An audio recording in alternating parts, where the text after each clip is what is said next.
नमस्कार, जय हिंद. सर्व विद्यार्थी मित्रांचं स्वागत आहे आपल्या स्पीकर मराठी सरळ सेवा भरती या YouTube चॅनलवर. मी नीता घुले पानसरे तुमचं पुन्हा एकदा मनपूर्वक स्वागत करते. आपण घेत आहोत BMC साठी म्हणजे कार्यकारी सहाय्यकच्या ज्या जागा निघाल्या आहेत त्याच्यासाठी घेत आहोत लेक्चर सामान्य विज्ञानाचं. ही स्पेशल 60 दिवस विजेता सिरीज आपण घेऊन आलेलो आहोत, ज्यामध्ये सर्व क्वेश्चन तुम्हाला TCS पॅटर्न नुसार मिळणार आहे सामान्य विज्ञानाचे. म्हणून लेक्चरला शेवटपर्यंत बघून व्हिडिओच्या लिंकला जास्तीत जास्त शेअर करून घ्यायचं आहे. ठीक आहे, तर सुरुवात करूया आपण आपल्या आजच्या लेक्चरला. आधीचे जे लेक्चर आहे ते पण सगळ्यांनी एकदा बघून घ्यायचं आहे.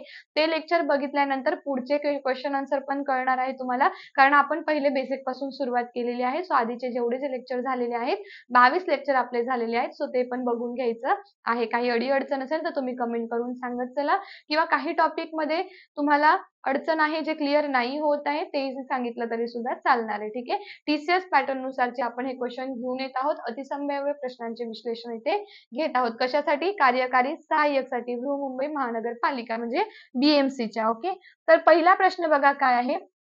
बघा, 1 किलोग्रॅम साखर पृथ्वीच्या पृष्ठभागावर मिळेल त्यापेक्षा डॅश डॅश साखर विषुववृत्तावर मिळेल. ठीक आहे, आता तुम्हाला साखरेबद्दल सांगितलंय की गुरुत्व त्वरण बद्दल सांगितलंय. इथे ही कन्सेप्ट क्लिअर करायची पहिले. काय सांगितलं? 1 किलोग्रॅम साखर कुठे मिळणार? 1 किलोग्रॅम शुगर. ठीक आहे, कुठे मिळणार? पृथ्वीच्या पृष्ठभागावर. पृथ्वी आहे, पृथ्वीच्या पृष्ठभागावर म्हणजे सरफेस एरियावर. कुठे मिळणार? सरफेस वरती. पण इथे किती आहे? फक्त 1 kg आहे ना सरफेस वरती. तर काय सांगितलं? त्यापेक्षा डॅश डॅश साखर विषुववृत्तावरती मिळेल. विषुववृत्तावरती वजन कसं असतं वस्तूचं? जास्त असतं ना. आता हा काय झाला? विषुववृत्त झाला पृथ्वीचा. काय झाला? पृथ्वीचा विषुववृत्त झाला. बरोबर, तेच सांगितलं ना आपल्याला. बरोबर.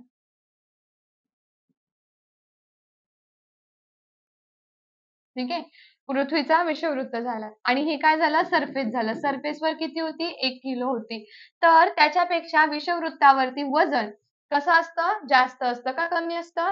जास्त असतं. म्हणून पर्याय नंबर पहिला योग्य. जास्त साखर कुठे मिळेल आपल्याला? विषुववृत्तावरतीच मिळेल ना. बरोबर आहे की नाही? तर बघा, याचा आन्सर काय येईल तुम्हाला? पृथ्वीच्या पृष्ठभागापेक्षा विषुववृत्तावर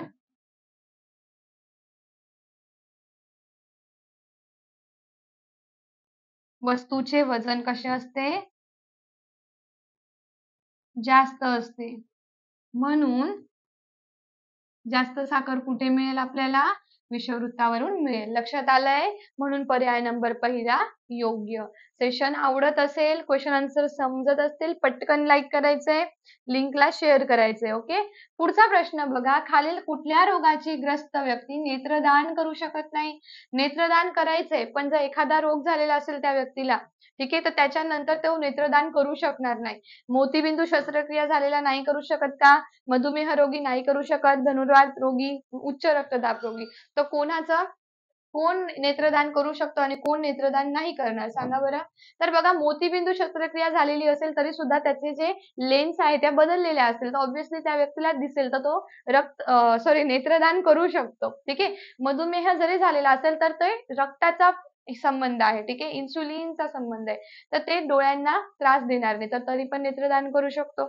पण धनुर्वात आणि उच्च रक्तदाब काय आन्सर येईल मग आपलं? 2 मिनिटं. तर काय आन्सर येणार आहे? धनुर्वात जो रोगी आहे तोच फक्त काय करू शकत नाही? नेत्रदान करू शकणार नाही. बाकी सगळे नेत्रदान करू शकतात. ओके, आता बघा, खालील कुठले ग्रह पूर्वेकडून पश्चिमेकडे परिभ्रमण करतात? म्हणजे पूर्वच्या दिशेकडनं पश्चिमेच्या दिशेकडे परिभ्रमण करणारे ग्रह कोणते? युरेनस, शुक्र, गुरु. गुरु काय आहे? मोठा ग्रह. ठीक आहे, सर्वात मोठा. 64 काय आहे? त्याला उपग्रह आहे. काय आहे? 64 उपग्रह आहे. शुक्र काय आहे? त्याला बोललं जातं पहाट तारा. काय बोललं जातं? इव्हिनिंग स्टार पण बोलतात, पहाट तारा बोललं जातं. आणि आहे युरेनस. आता पूर्वेकडून पश्चिमेकडे परिभ्रमण करणारे ग्रहांचा क्रम सांगा फक्त. अ व ब येणार फक्त, अ व क येणार, किंवा फक्त काय येणार? ब व क येणार. काय येईल? तर काय येणार? अ व ब. काय येणार? अ व ब म्हणजे अ आणि ब. गुरु नाही करत. ठीक आहे. पूर्वेकडून पश्चिमेकडे नाही येत. फक्त युरेनस आणि शुक्र जे आहे ते पूर्वेकडून पश्चिमेकडे काय करतात, परिभ्रमण करत असतात. म्हणजे आपला आन्सर येणार पर्याय नंबर पहिला योग्य. फक्त अ व ब. ठीक आहे. समजलं आहे? तर जाऊया पुढच्या प्रश्नावर. प्रत्येकाने सेशनला शेअर करून घ्या. सेशनच्या लिंकला तुम्ही आपल्या सगळ्या ग्रुपमध्ये जास्तीत जास्त शेअर करून घ्यायचा आहे. ओके. पुढचा प्रश्न बघा. जर साध्या दोलकाचे तापमान वाढवले तर, जर पेंड्युलम आहे, साधा आहे, सिंपल आहे, पण त्याचं टेम्परेचर तुम्ही वाढवलं, त्याचं जर तापमान तुम्ही वाढवलं, तर जो दोलन कालावधी असणार आहे, ठीक आहे, इथे जर तुम्ही पेंड्युलम घेतला एखादा, त्याचं तुम्ही काय केलं, त्याला टेम्परेचर दिलं, टेम्परेचर वाढवलं, तर हा जो कालावधी आहे, दोलन जो कालावधी आहे, हा काय आहे, वेळ आहे. म्हणजे काय, कालावधी आहे. याच्यात काय फरक पडणार आहे जर इकडे टेम्परेचर वाढलं तर? हा काय आहे, पेंड्युलम आहे. म्हणजे काय आहे, दोलन आहे. ठीक आहे.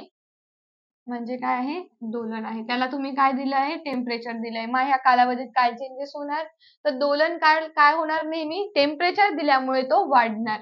ठीक आहे. काय होणार, कमी नाही होणार. टेम्परेचर दिल्यामुळे तो जास्त जास्त प्रमाणात जास्त जाणार. म्हणजे तो कालावधी जो इतका होता त्यापेक्षा कालावधी काय होणार, त्याचा वाढून जाणार. ठीक आहे. पुढचा प्रश्न बघा. साधारणतः समुद्र सपाटीपासून हवेचा दाब कितीपर्यंत असतो? समुद्र सपाटी सरफेस एरिया तुम्ही घेतला, त्याच्यापासून हवेचा जो दाब आहे समुद्र सपाटीपासून किती असेल? 10⁵ पास्कल, नंतर पाण्याचा 10 मीटर, त्यानंतर पाण्याचा 76 सेंटीमीटर उंची. काय येईल बरं? समुद्र सपाटीपासून. आणि हे सगळे क्वेश्चन जे मी घेते ते तुमचे अतिसंभाव्य घेते आणि प्लस PYQ ही याच्यामध्ये ऍड केलेले असतात. TCS पॅटर्न नुसार आलेले. ठीक आहे. काय येईल मग आपलं आन्सर? सांगायचंय. तिघही आन्सर येणार आहे का? हवेचा दाब किती असतो? बघा, तुम्ही जर याच्यात करून बघितलं, 10⁵ पास्कल किती येतं, नंतर 10 मीटर किती येतं आणि 76 सेंटीमीटर उंची किती येते, तुमचं आन्सर एकच येईल. म्हणजे अ, ब, क योग्य. ठीक आहे. तर असे हे क्वेश्चन कन्फ्युज करणारे तुम्हाला विचारले जातील. सो व्यवस्थित त्याचं आन्सर द्यायचं आहे. ठीक आहे. आता खालील कुठल्या वायूमध्ये ध्वनीचा वेग सर्वाधिक असतो? असा कोणता वायू आहे की ज्याच्यामध्ये ध्वनी सर्वात अधिक जातो? तर नेहमी लक्षात ठेवा, ध्वनी जो आहे तो कमी घनतेच्या गोष्टींमधून सगळ्यात जास्त आवाज करतो. आवाज म्हणजे काय, ध्वनीच ना. मग ध्वनीचा जो वेग आहे तो घनतेवरती डिपेंड असतो. ध्वनीचा वेग घनतेवरती, पदार्थाची जेवढी घनता आहे त्या घनतेवर तो डिपेंड करत असतो. तर मग आता इथे वायू दिलेला आहे, त्या वायूंच्या घनतेवरती त्याचा ध्वनीचा वेग डिपेंड होणार आहे. तर सर्वात अधिक ध्वनीचा वेग जातो हायड्रोजन मधून. कशातून? हायड्रोजन मधून. कितीपर्यंत? हायड्रोजनची जी घनता आहे ती ध्वनीची आणि हायड्रोजनची सेम टू सेम येऊ शकते. ठीक आहे. तर किती असतं? आणि टेम्परेचर वरती पण डिपेंड करतात काही गोष्टी. समजा टेम्परेचर किती आहे बाहेरचं, ठीक आहे, वातावरणामध्ये ह्युमिडिटी किती आहे, टेम्परेचर किती आहे, त्याच्यावरती सुद्धा हा वेग काय करतो, डिपेंड करतो. समजा इथे तुम्ही -100 डिग्री केल्विन जरी घेतलं, ठीक आहे, तरी ते अप्रॉक्सिमेटली सारखं सेमच येतो. म्हणून ध्वनीचा जो वेग आहे तो सर्वात अधिक हायड्रोजन मधून असतो. तर हायड्रोजन आणि ऑक्सिजनचा थोडाफार मोस्ट ऑफ सेम असतो, पण तरी सुद्धा हायड्रोजन मध्ये सर्वात जास्त केल्विन इतका असतो. ठीक आहे. समजलंय सर्वांना? तर लाईक करून घ्यायचंय सेशनला, सेशनच्या लिंकला शेअर करायचंय. पुढचा प्रश्न बघा. जर हवेतून पाण्यात प्रकाश किरणे जायची असल्यास खालील कुठली क्रिया होणे गरजेचं आहे? ठीक आहे. हवा आहे. ठीक आहे. इथे काय आहे? हवा आहे एकदम. काय आहे? हवा आहे. आता जायचं कुठे आहे? कुठे जायचं आहे? पाण्यात. हवेतून पाण्यात. आता इथे तुम्हाला पाणी दिलेलं आहे. ठीक आहे. आता काय सांगितलं, हवेतून पाण्यात प्रकाश किरण जायचं आहे. तर प्रकाश किरण येतील हवेतून, जातील कुठे? पाण्यात.